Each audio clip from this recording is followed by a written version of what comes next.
Bienvenidos, caminantes.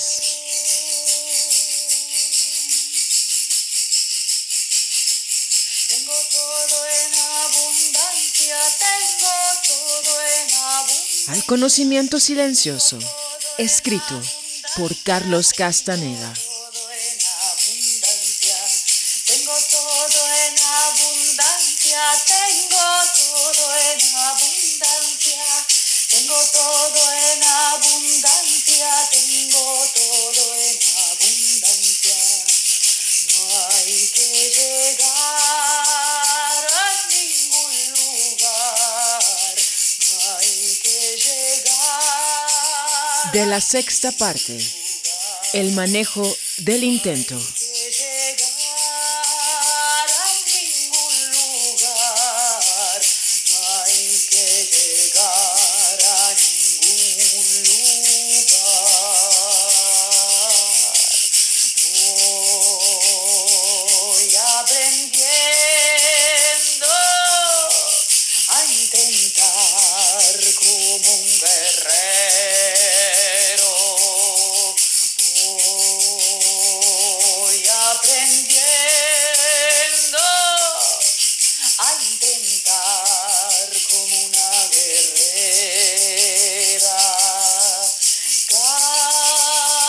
Caminito del corazón.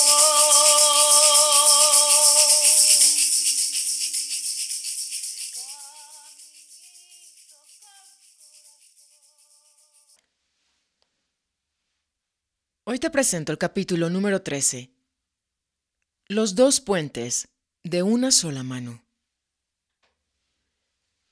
Pasamos la noche ahí en las montañas.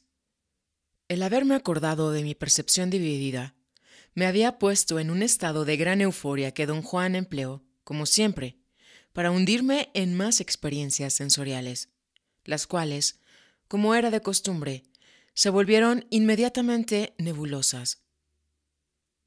Al día siguiente, mientras don Juan y yo estábamos sentados a la mesa en su cocina, temprano por la mañana, empezamos a hablar otra vez de mi percepción dividida. Para la mente, es muy excitante descubrir la posibilidad de estar en dos lugares a la vez, dijo, puesto que nuestra mente es nuestra racionalidad y nuestra racionalidad es nuestra imagen de sí.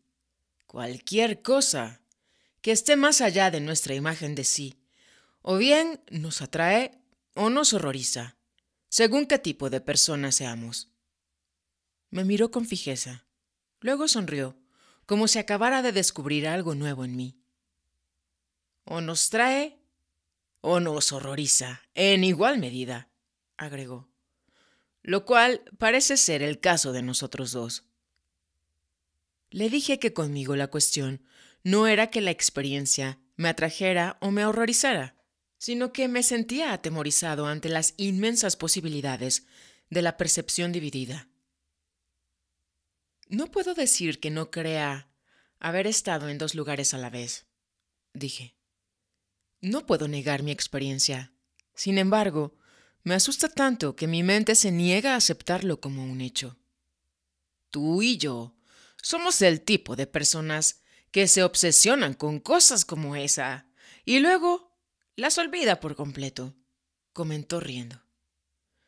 Tú y yo somos muy parecidos. Yo fui quien se rió esta vez. Sabía que se estaba divirtiendo a mi costa con eso de que éramos muy parecidos, pero proyectaba tanta sinceridad que yo quería creerle.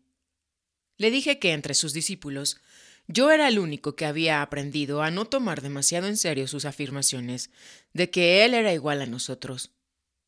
Comenté que lo había visto en acción, oyéndole decir a cada uno de sus aprendices, en el tono más sincero, tú y yo somos muy tontos, somos tan parecidos.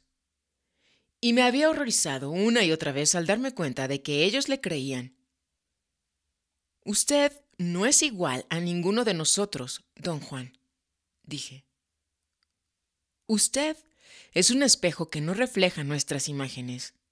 Usted ya está fuera de nuestro alcance. Lo que estás presenciando es el resultado de una lucha que toma toda una vida, dijo. Lo que ves es un brujo que finalmente ha aprendido a seguir los designios del espíritu. Y eso es todo. Te he hablado de muchas maneras, de las diferentes etapas por las que pasa un guerrero a lo largo del sendero del conocimiento, prosiguió. En términos de su vínculo con el intento, el guerrero pasa por 4 etapas. La primera, cuando tiene un vínculo derrumbado en el que no puede confiar. La segunda, cuando logra limpiarlo. La tercera, cuando aprende a manejarlo. Y la cuarta, cuando aprende a aceptar los designios de lo abstracto. Don Juan sostuvo que su logro no lo hacía intrínsecamente diferente a sus aprendices, solo lo hacía disponer de más recursos. Por lo tanto, no mentía al decirnos que él se nos parecía. Comprendo exactamente por lo que estás pasando. Cuando me río de ti, en realidad me río del recuerdo de cuando yo estaba en tu lugar. Yo también me aferraba al mundo de la vida cotidiana. Me aferraba hasta con las uñas. Todo me decía que debía dejarme ir, pero yo no podía. Al igual que tú, confiaba implícitamente en mi mente, aunque ya no tenía razón para hacer eso. Ya no era un hombre común y corriente.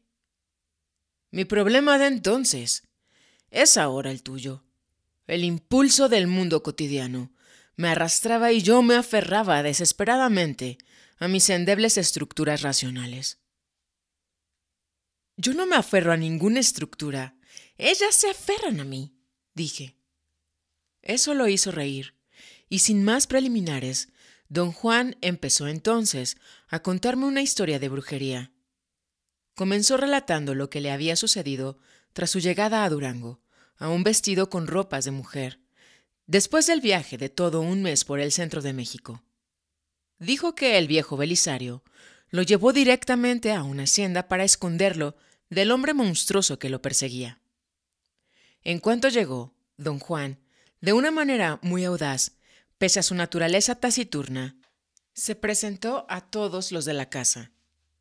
Había ahí 7 hermosas mujeres y un hombre extraño, insociable, que no pronunció una sola palabra. Las 7 mujeres eran exquisitas y lo hicieron sentir tan enormemente bien que le inspiraron instantánea confianza. Don Juan las deleitó con el relato de los esfuerzos que el hombre monstruoso había hecho por capturarlo.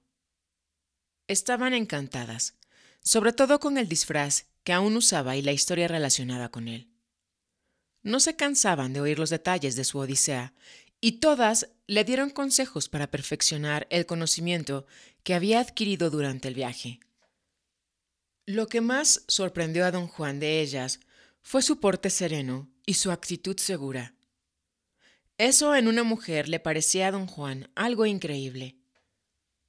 Se le ocurrió la idea de que, para que esas mujeres fuertes y hermosas tuvieran tanta desenvoltura y olvidaran a tal punto las formalidades, debían de ser mujeres de la vida alegre, pero era obvio que no lo eran. En los días siguientes, lo dejaron vagar por su cuenta por toda la propiedad. Aquella enorme mansión y sus terrenos lo deslumbraron. Jamás había visto nada parecido.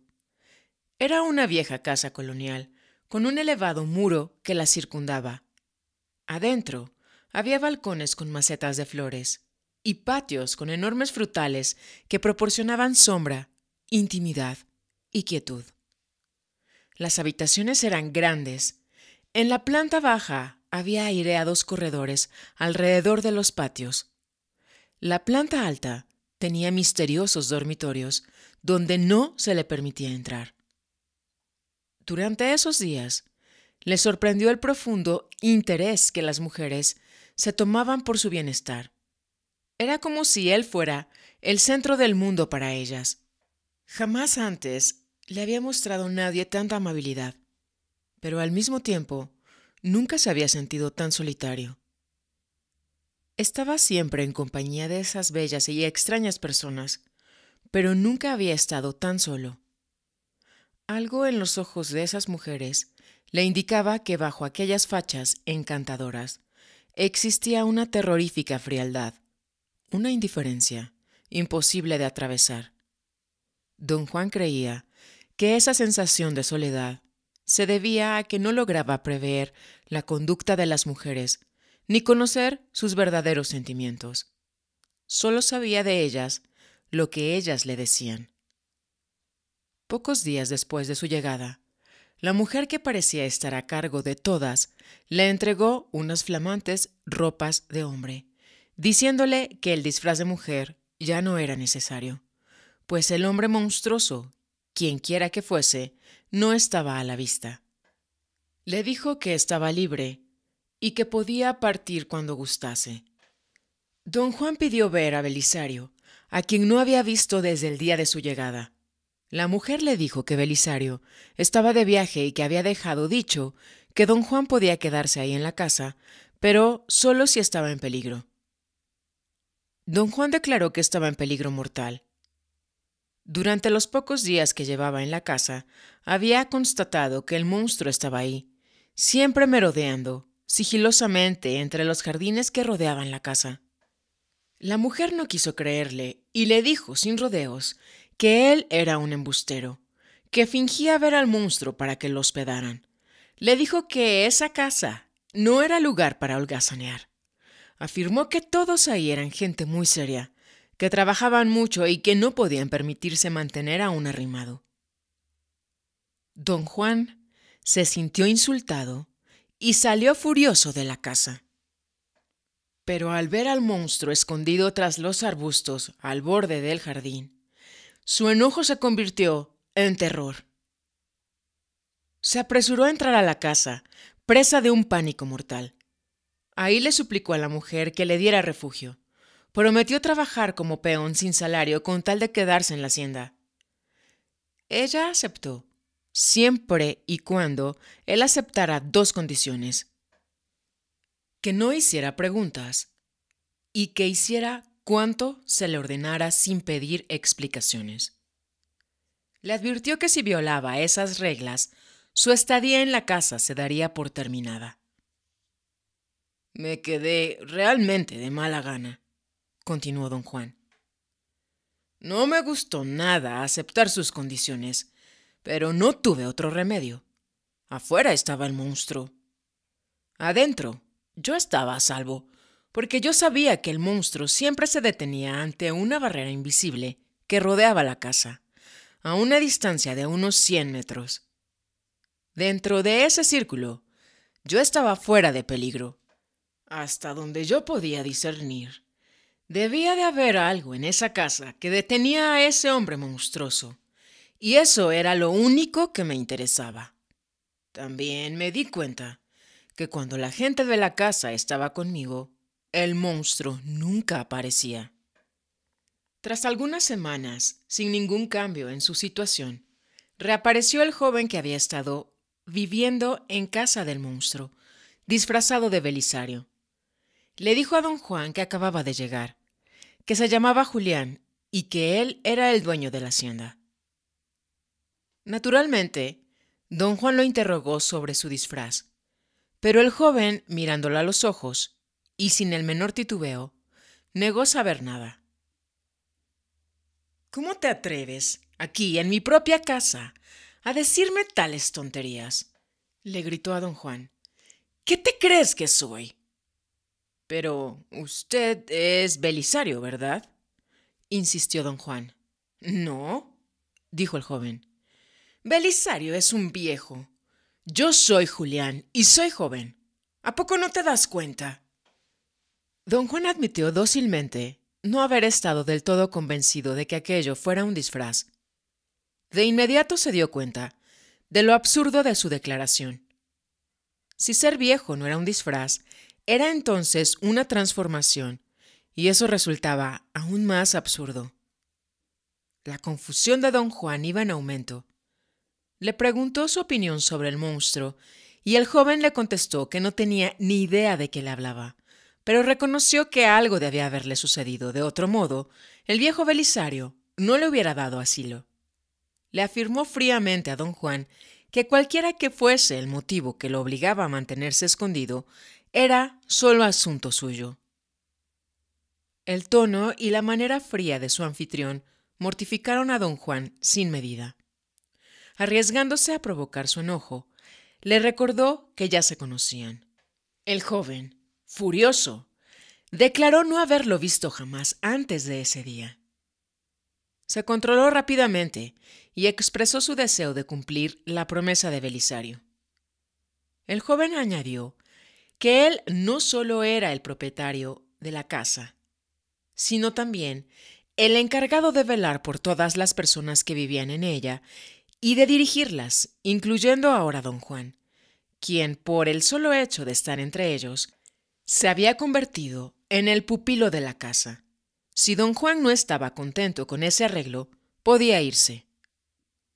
Antes de decidirse por una cosa o por la otra, don Juan sensatamente optó por preguntar en qué consistía ser pupilo de la casa. El joven llevó a don Juan a una parte de la mansión que todavía estaba en construcción y le dijo que esa parte de la casa simbolizaba su propia vida y sus acciones. Estaba sin terminar. Las obras continuaban, por cierto, pero existía la posibilidad de que nunca se completara. Tú eres uno de los elementos de esta construcción incompleta, le dijo a don Juan. Digamos que eres la viga que sostendrá el techo. Hasta que la pongamos en su sitio y pongamos el tejado encima, no sabremos si será capaz de soportar el peso. El maestro carpintero dice que sí. El maestro carpintero soy yo. Esa explicación metafórica no tuvo ningún sentido para don Juan, que tan solo quería saber qué esperaba de él en cuestiones de trabajo. El joven trató de explicárselo de otra manera. Yo soy el nahual, explicó. Yo traigo la libertad. Soy el regente de la gente que vive en esta casa. Tú vives en esta casa, y debido a eso, eres parte de ella. Yo soy el que te rige, te guste o no te guste. Don Juan lo miró boquiabierto, sin poder decir nada. Yo soy el nahual Julián, dijo su anfitrión, sonriente. Sin mi intervención no hay modo de llegar a la libertad. Don Juan seguía sin comprender, pero comenzó a dudar de su certeza de estar a salvo en esa casa, en vista de que la mente de ese hombre estaba obviamente extraviada. Tanto le preocupó este inesperado giro de las circunstancias que ni siquiera le llamó la atención el uso de la palabra nahual. Sabía que nahual significaba brujo, pero no logró captar todo el sentido de las palabras de su anfitrión. O bien, de algún modo las comprendió a la perfección, aunque su mente consciente no lo hiciera.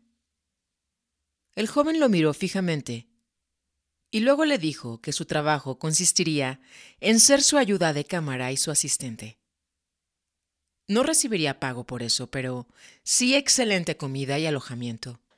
De vez en cuando habría trabajos pequeños para don Juan, trabajos que requerirían atención especial.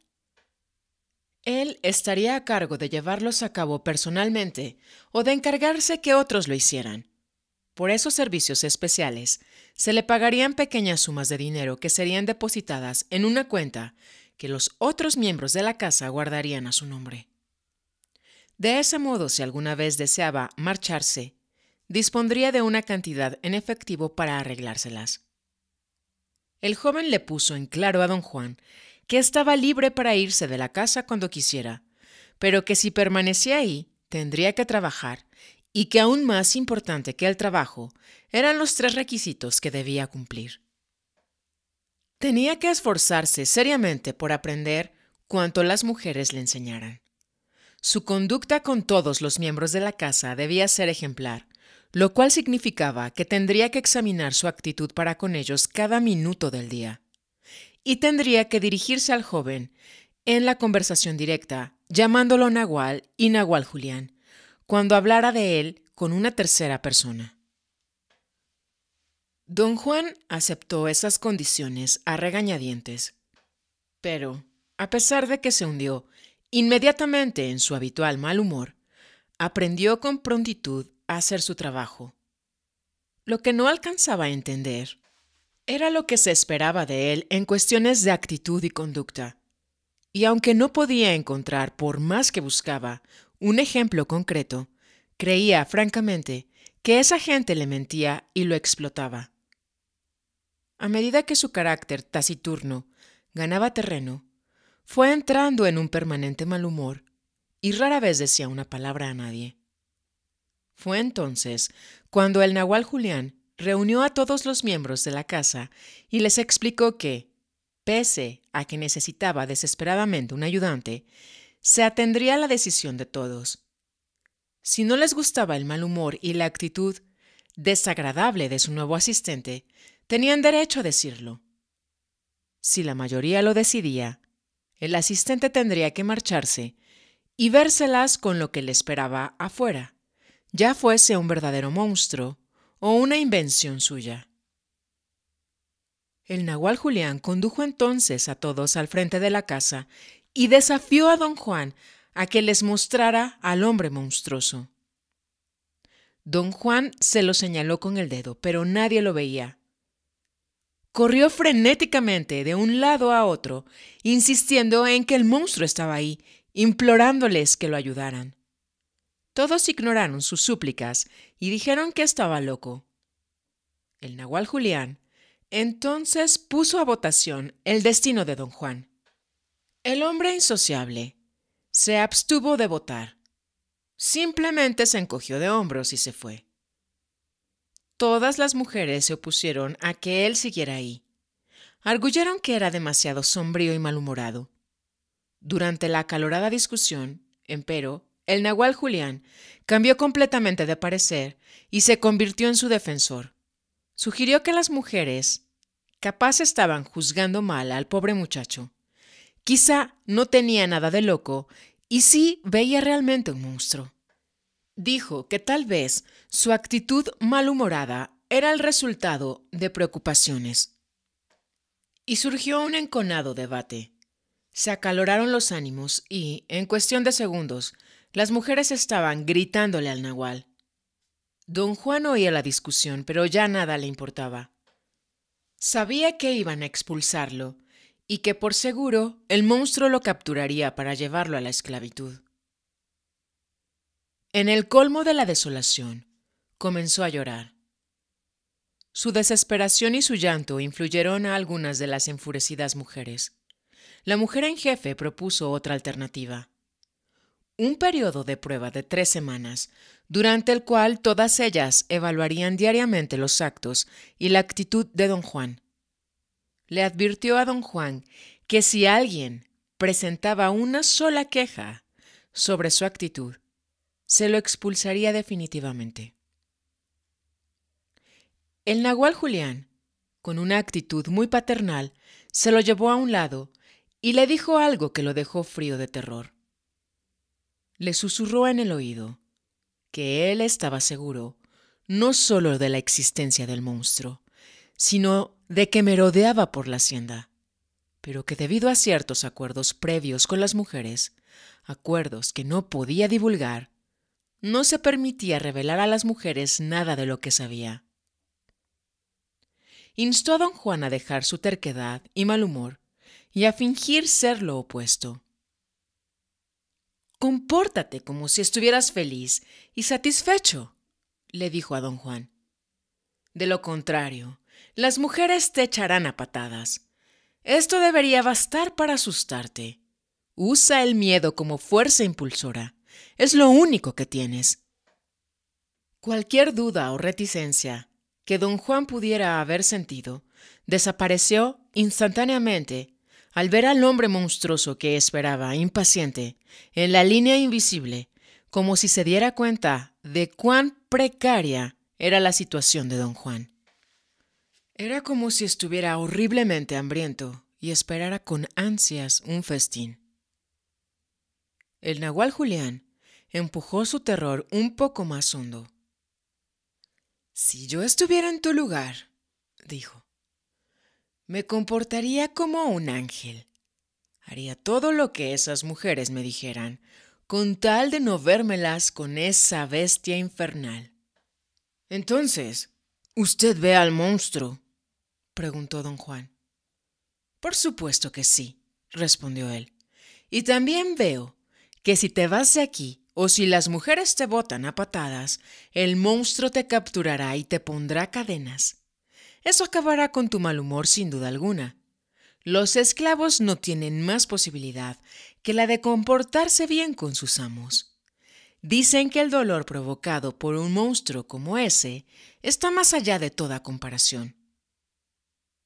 Don Juan supo ahí mismo que su única esperanza radicaba en ser tan simpático como le fuera posible. El miedo de caer presa de ese hombre monstruo fue, por cierto, una poderosa fuerza psicológica. Don Juan me dijo que por algún capricho de su propia naturaleza era muy pesado justamente con las personas que más quería, las mujeres, pero que nunca se comportó mal en presencia del nagual Julián. Por algún motivo que no podía determinar, en el fondo él sabía que el nagual no era alguien a quien él podía afectar con su conducta. El otro miembro de la casa, el hombre antisociable, no tenía importancia para él. Don Juan no lo tenía en cuenta. Se había formado una mala opinión de él con solo verlo. Lo creía débil, indolente y dominado por esas bellas mujeres. Más adelante, cuando entendió mejor la personalidad del nagual Julián, comprendió que ese hombre estaba decididamente opacado por el esplendor de los otros. Con el correr del tiempo, la naturaleza del liderazgo y la autoridad se le hicieron evidentes a don Juan. Estaba sorprendido pero encantado de notar que nadie era mejor ni más augusto que los otros. Algunos de ellos llevaban a cabo funciones que los otros no podían hacer, pero eso no los tornaba superiores, sino solo diferentes. Sin embargo, la decisión definitiva, en todo, corría automáticamente por cuenta del nagual Julián. Este, al parecer, gozaba mucho expresando sus decisiones en forma de estupendas y a veces bárbaras bromas que jugaba a todos. Había también entre ellos una misteriosa mujer. La llamaban Talía, la mujer nagual. Nadie le explicó a don Juan quién era o qué significaba aquello de mujer nagual. Le expresaron claramente, sin embargo, que una de las 7 mujeres era Talía. Hablaban tanto de ella que la curiosidad de don Juan ascendió a tremendas alturas. Hizo tantas preguntas que la mujer en jefe le prometió enseñarle a leer y a escribir para que pudiera así hacer mejor uso de sus habilidades deductivas. Le dijo que él debía aprender a anotar las cosas en vez de encomendarlas a la memoria. De ese modo, acumularía una gran colección de datos sobre Talía, que podría leer y estudiar hasta que la verdad fuera evidente. Como anticipándose a la cínica respuesta de ¿a quién le importa?, que don Juan estaba a punto de decir, ella arguyó que, si bien podía parecer una empresa absurda, descubrir quién era Talía podía ser una tarea muy fructífera. Esa era la parte divertida, dijo. La parte seria era que don Juan necesitaba aprender las reglas básicas de la teneduría de libros, a fin de ayudar al nagual a administrar la propiedad.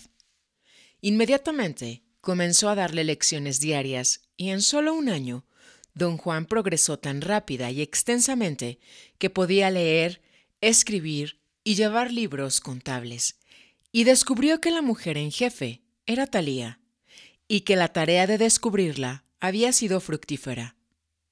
Todo había ocurrido con tanta facilidad que ni notó los cambios en él mismo, el más notable de los cuales era cierto sentido de desprendimiento, de desinterés.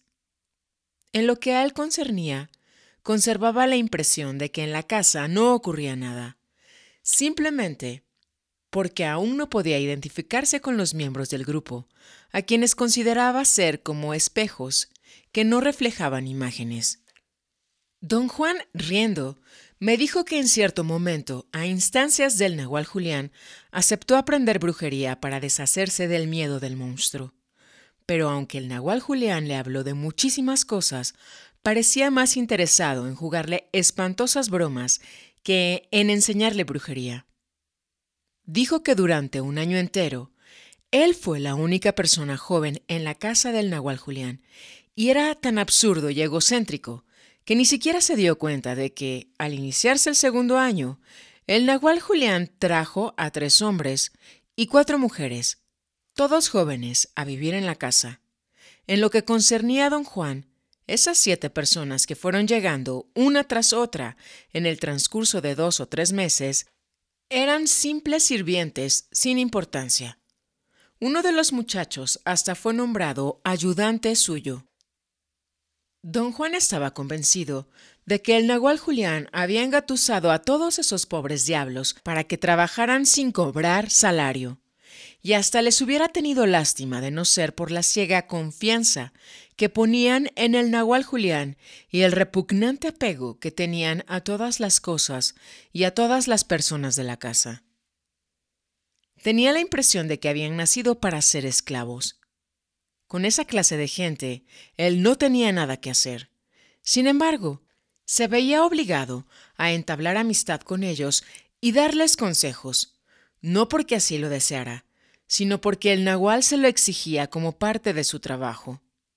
Cuando ellos buscaban sus consejos, quedaba horrorizado por lo patético y dramático de las historias de sus vidas.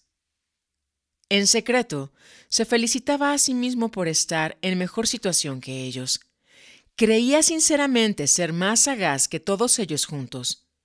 Se jactaba ante ellos de conocer a fondo las maniobras del Nahual, aunque no podía decir que las entendiera. Y se reía de los ridículos esfuerzos que ellos hacían por mostrarse útiles.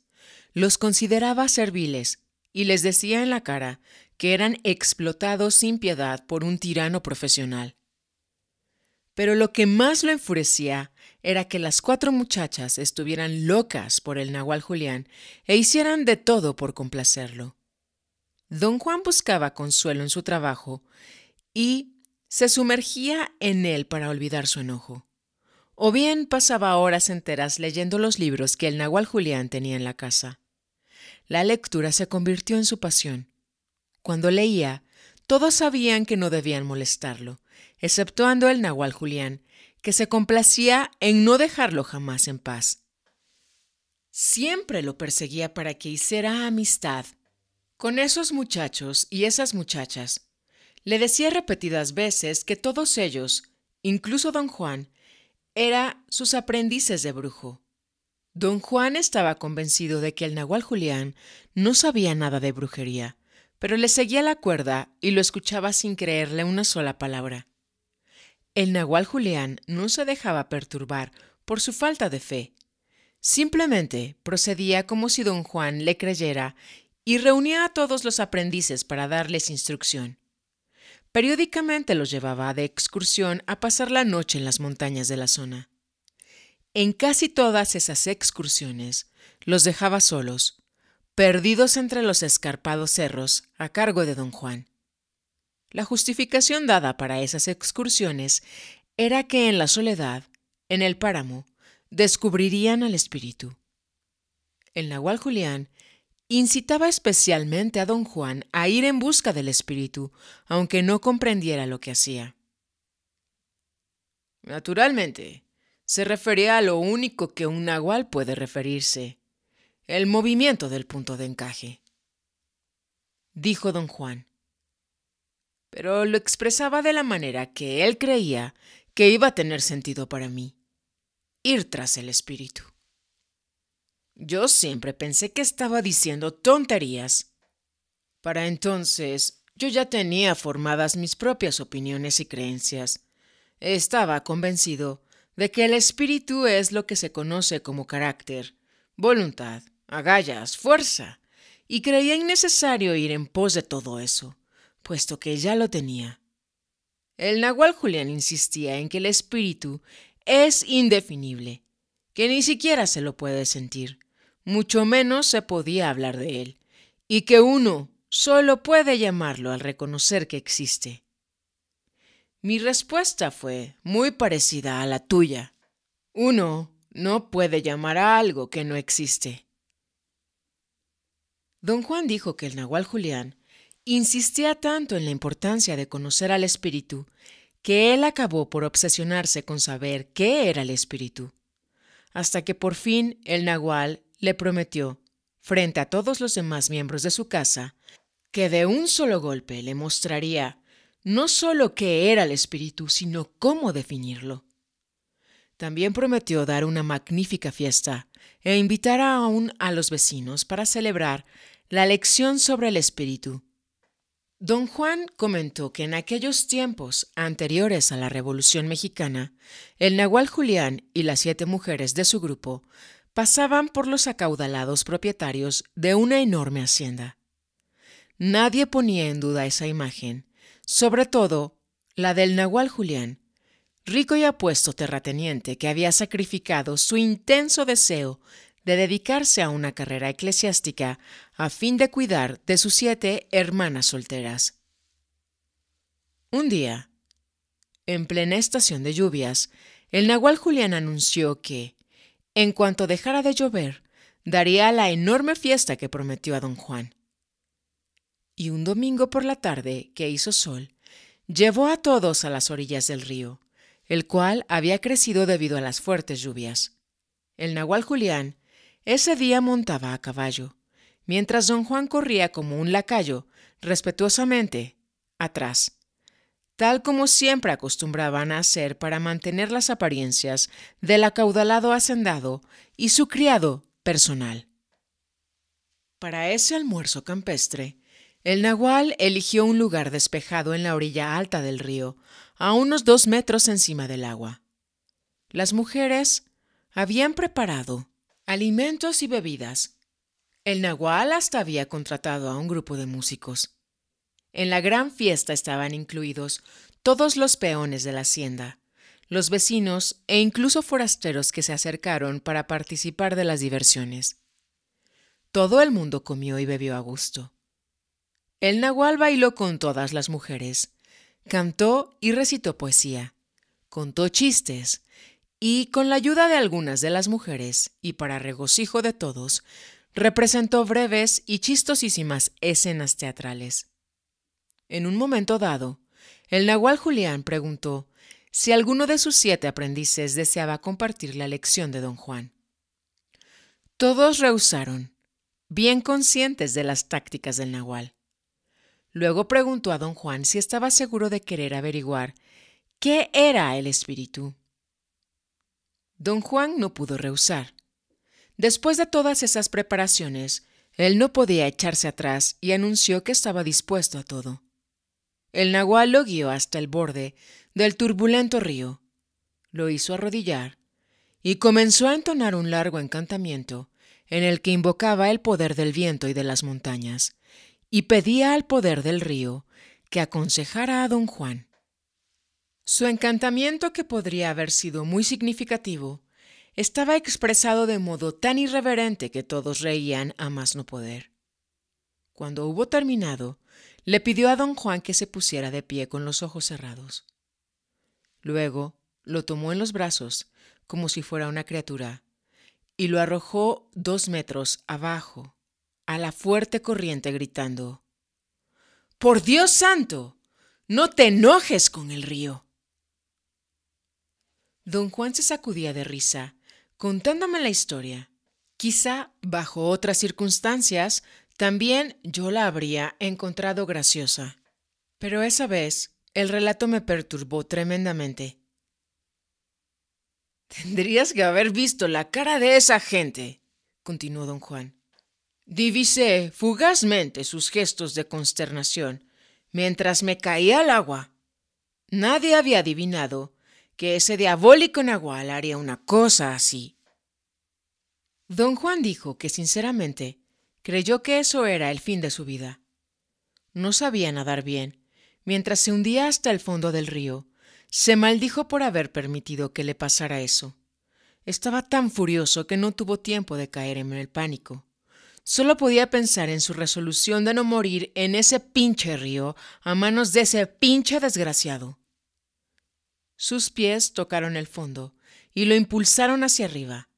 El río no era tan profundo, pero la creciente había ensanchado mucho su cauce. La corriente era muy fuerte y lo llevó zarandeándolo por un largo trecho. Y mientras él hacía lo posible por no sucumbir, tratando de que las aguas torrentosas no le dieran vuelta, entró en un estado de ánimo muy extraño. Comprendió cuál era su defecto. Él era un hombre iracundo. Su ira acumulada lo hacía odiar a todos cuantos lo rodeaban y reñir constantemente. Pero no podía odiar al río, ni pelear con él. No podía ni impacientarse ni irritarse con él, como lo hacía normalmente con todo y con todos.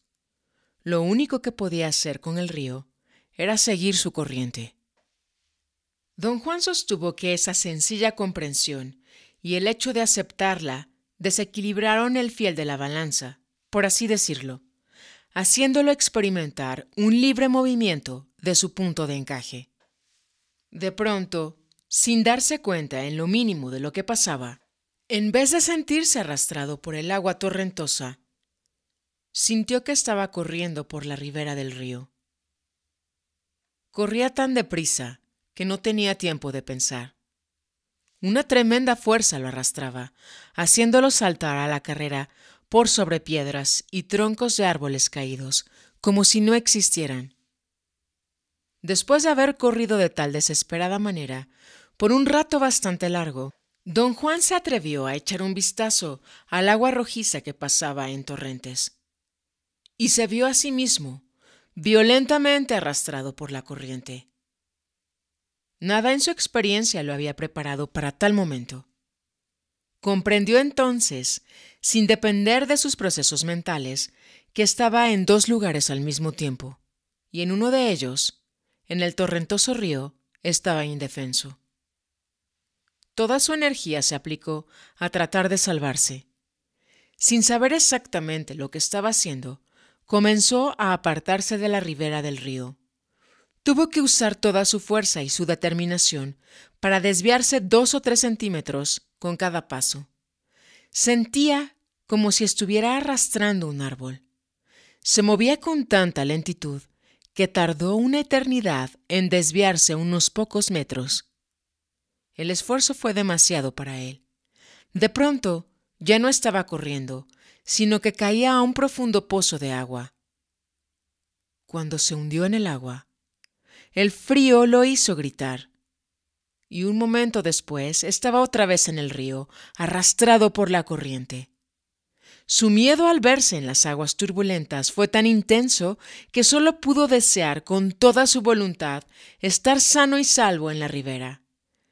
E inmediatamente estaba allá, otra vez, corriendo a increíble velocidad en dirección paralela al río, pero apartándose de él. Mientras corría, miró otra vez hacia las aguas turbulentas y se vio a sí mismo luchando por mantenerse a flote. Quiso gritar una orden, quiso mandarse a sí mismo a nadar en dirección oblicua, pero no tenía voz.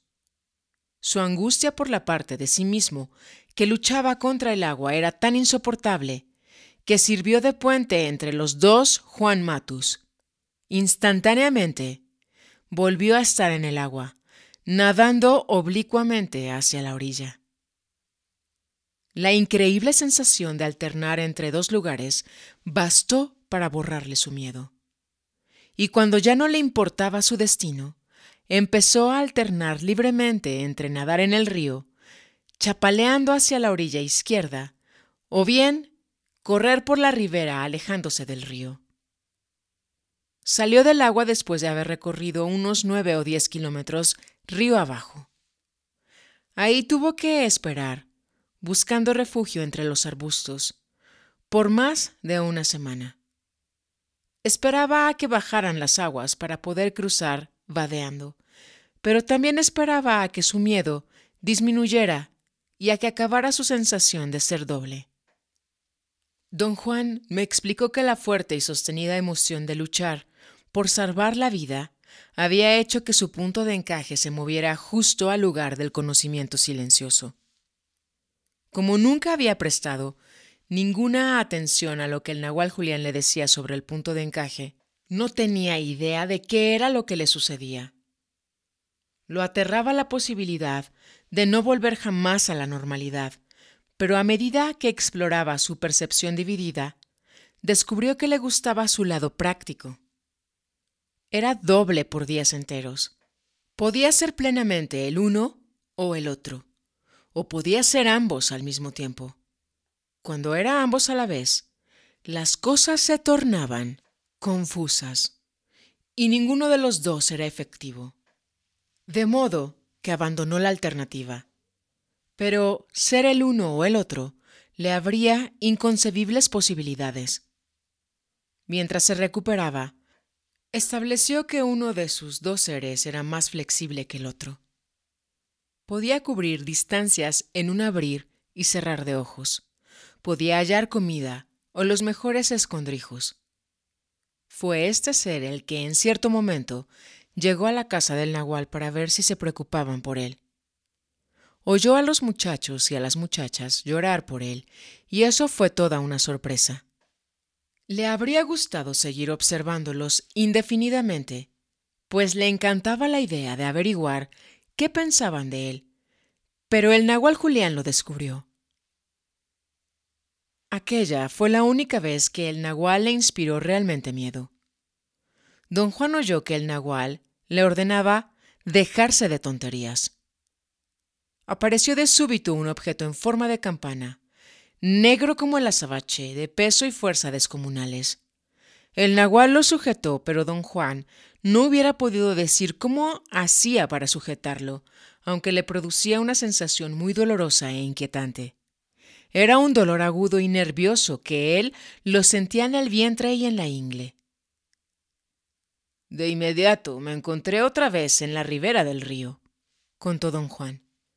Me levanté, crucé vadeando el río, que ya no estaba muy lleno, y eché a andar hacia la casa. Hizo una pausa y me preguntó qué pensaba de su relato. Le dije que me había horrorizado. «¿Podría usted haberse ahogado en ese río?», dije casi gritando. «¡Qué brutalidad hacerle eso! El nahual Julián estaba loco». «Un momento», protestó don Juan. «El nahual Julián era un demonio, pero no estaba loco.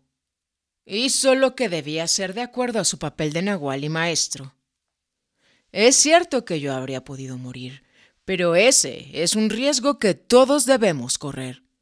Tú mismo podrías haber sido fácilmente devorado por el jaguar, o podías haber muerto de cualquier de las cosas que te he hecho hacer. El nahual Julián era audaz y autoritario, y encaraba todo directamente. Nada de andarse con rodeos con él, ni con medias tintas. Yo insistí que por muy valiosa que fuera la lección, los métodos del nahual Julián me parecían extraños y excesivos.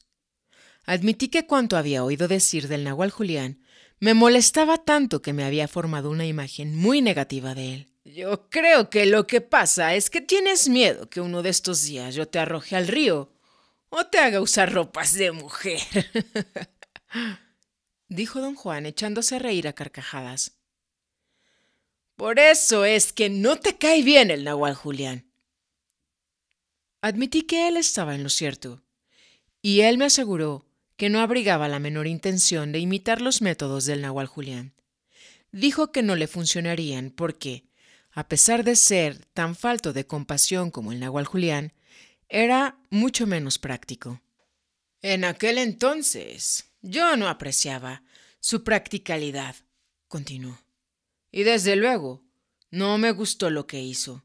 Pero ahora, cuando me acuerdo de ello, lo admiro por su estupendo y directo modo de hacerme llenar los requisitos del intento y hacerme manejarlo». Don Juan dijo que la enormidad de esa experiencia le hizo olvidar por completo al hombre monstruoso. Caminó sin escolta casi hasta la casa del nahual Julián, pero una vez ahí cambió de idea y fue a la casa del nahual Elías en busca de consuelo. Y el nahual Elías le explicó la profunda consistencia de los actos del nahual Julián. El nahual Elías apenas podía contener su entusiasmo al escuchar el relato de don Juan. En tono ferviente le explicó a don Juan que el nahual Julián era un acechante supremo, siempre en busca de lo práctico. Su incesante búsqueda era para obtener puntos de vista y soluciones pragmáticas.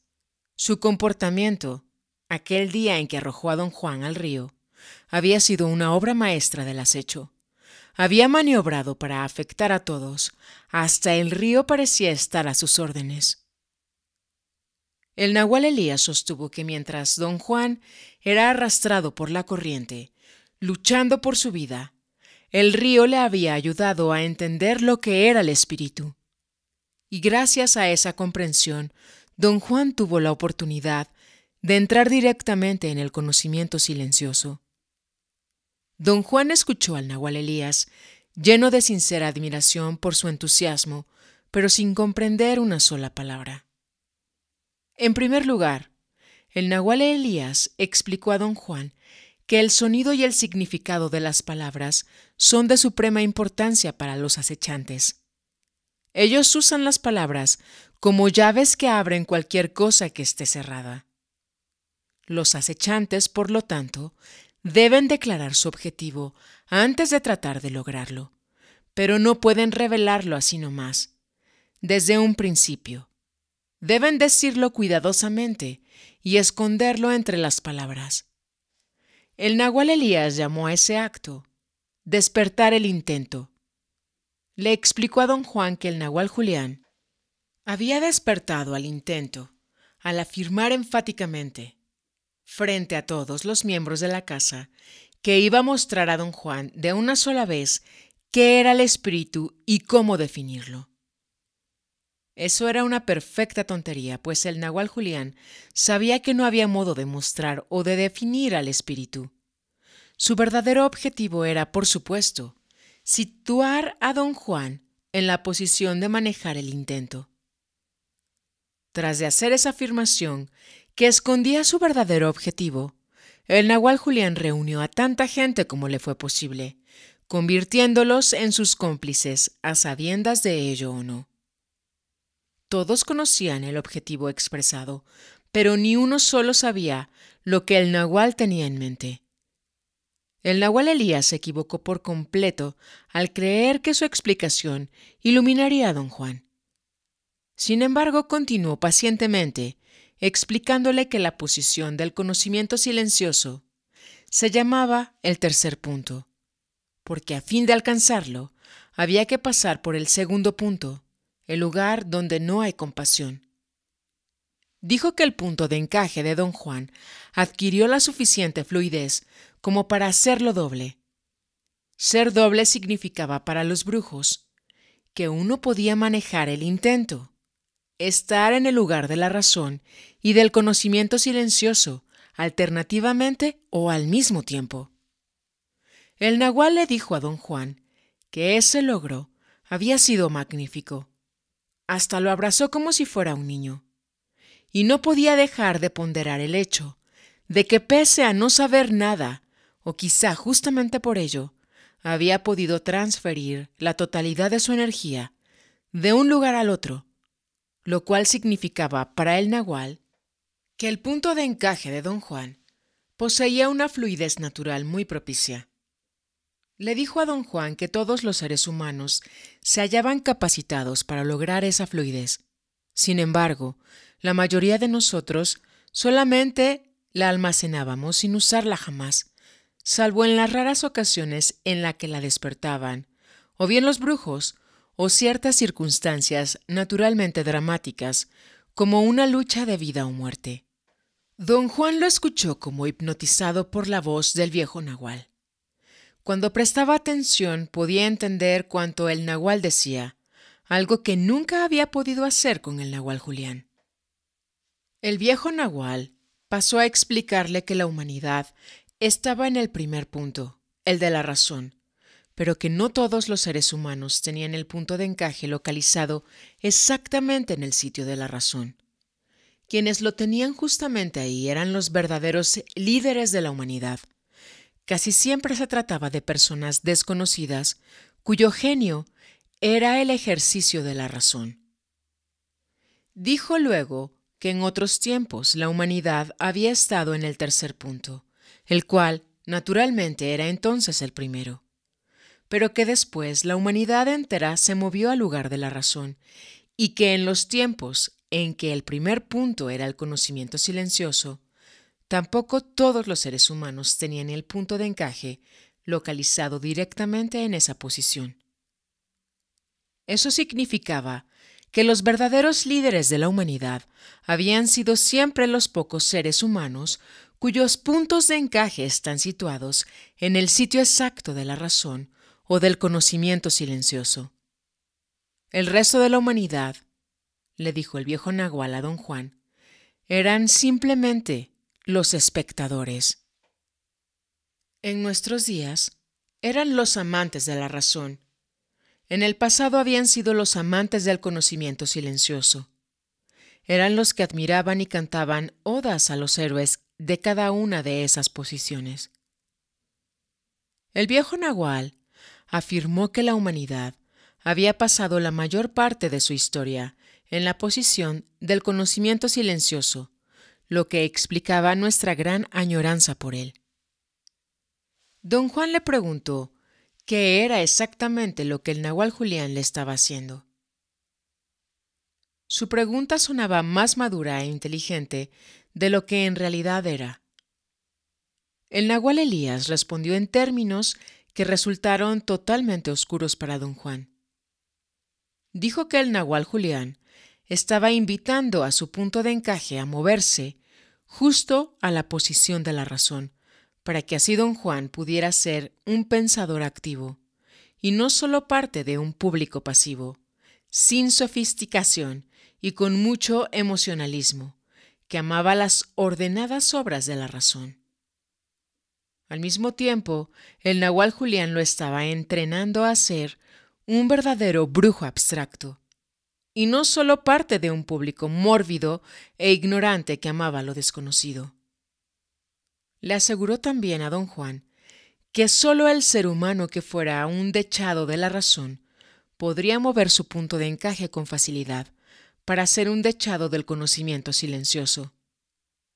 Dijo que sólo aquellos que estaban justamente en una de las dos posiciones podían ver con claridad la otra posición, y que ese había sido el modo como se inició la era de la razón. La posición de la razón se veía claramente desde la posición del conocimiento silencioso. El viejo nahual le dijo a don Juan que la conexión entre el conocimiento silencioso y la razón era, para los brujos, como un puente de una sola mano, llamado interés, es decir, el interés que los auténticos hombres del conocimiento silencioso tenían por la fuente de lo que sabían, y el otro puente de una sola mano, que conecta la razón con el conocimiento silencioso, es llamado el puro entendimiento. Es decir, lo que le dice al hombre de razón que la razón es solamente como una estrella en un infinito de estrellas. El nahual Elías agregó que cualquier ser humano que tuviera ambos puentes en funcionamiento es un brujo en contacto directo con el espíritu, la fuerza vital que posibilita ambas posiciones. Señaló a don Juan que todo cuanto el nahual Julián había hecho aquel día en el río había sido un espectáculo, no para un público humano, sino para la fuerza que lo estaba observando. Se pavoneó e hizo alardes con total abandono y frialdad, y con la audacia más grande divirtió a todos, especialmente al poder que se estaba dirigiendo. Don Juan dijo que, según le aseguraba el nahual Elías, el espíritu solo escucha cuando el que le habla con gestos, Y los gestos no significan hacer señales o mover el cuerpo, sino actos de verdadero abandono, de generosidad, de humor. Como gesto para el espíritu, los brujos sacan de sí lo mejor que tienen, su abandono, su frialdad, su audacia, y silenciosamente lo ofrecen al espíritu.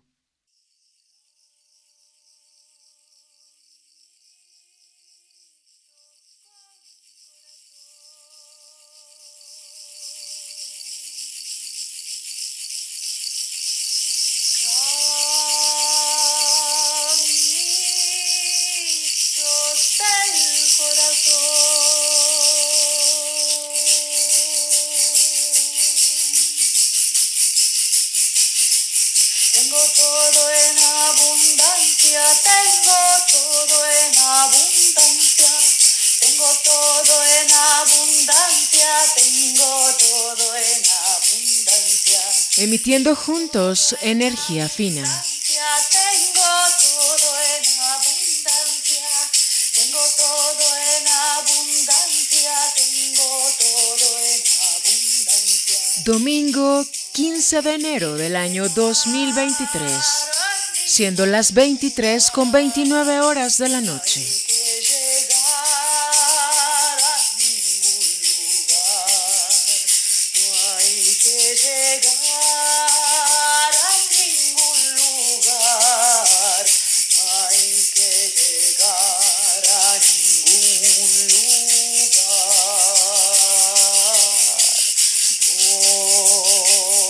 Voy aprendiendo. Noche de invierno en el hemisferio norte de la hermosa América. Planeta Tierra, Vía Láctea Galaxia. A intentar como una guerrera, caminito del corazón.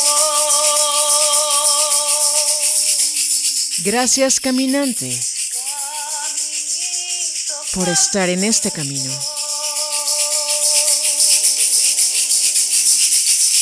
Tengo todo en abundancia, tengo todo en abundancia, tengo todo en abundancia, tengo todo en abundancia, tengo todo en abundancia.